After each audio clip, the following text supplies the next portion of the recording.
Hello, my name is Lara Akinlud, and I'm the managing attorney at Larhdel Law.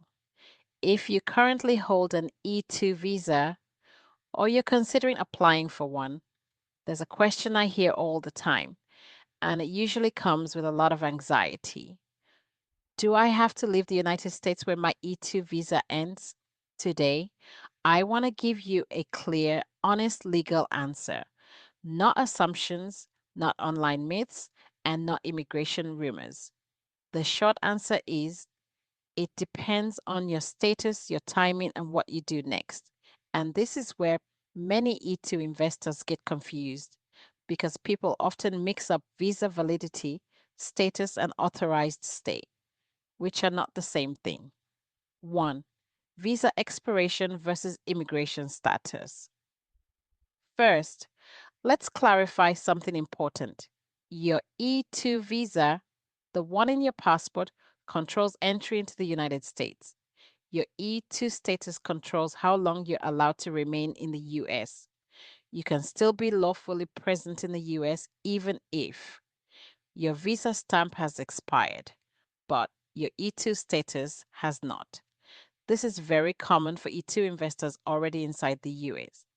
Two, when you do have to leave, you generally must leave the US if your E2 status expires and you have not filed a timely extension or change of status, and you do not have another lawful status in place.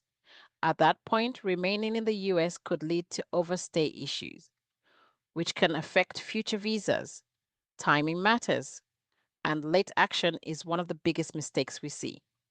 Three, when you do not have to leave, you may not need to leave the US if you file an E2 extension on time, you change to another valid immigration status, you transition to a different visa category, you adjust status if eligible.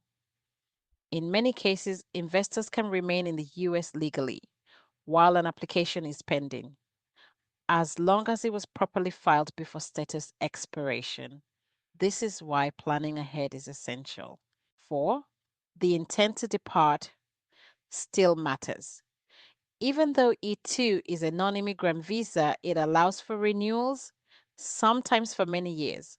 However, E2 holders must always maintain intent to depart when the status ends. That does not mean you must leave immediately. It means you must be legally prepared to leave if required. Officers look closely at whether you maintain ties abroad, whether your immigration strategy is lawful and transparent. 5. Why legal strategy is critical. This question, do I have to leave? Is not a yes or no issue, it's a strategy issue. What you do before your E2 ends determines whether you stay lawfully, you extend, you transition, or you leave and re enter properly. At Larhdel Law, we help E2 investors plan months in advance, not weeks. So there are no last minute surprises. So, do you have to leave the US when your E2 ends? Sometimes yes, sometimes no, but it should never be unclear. With proper planning, most E2 investors can maintain continuity and lawful presence without disruption. Thank you for watching, and I look forward to helping you navigate your E2 journey with clarity and confidence.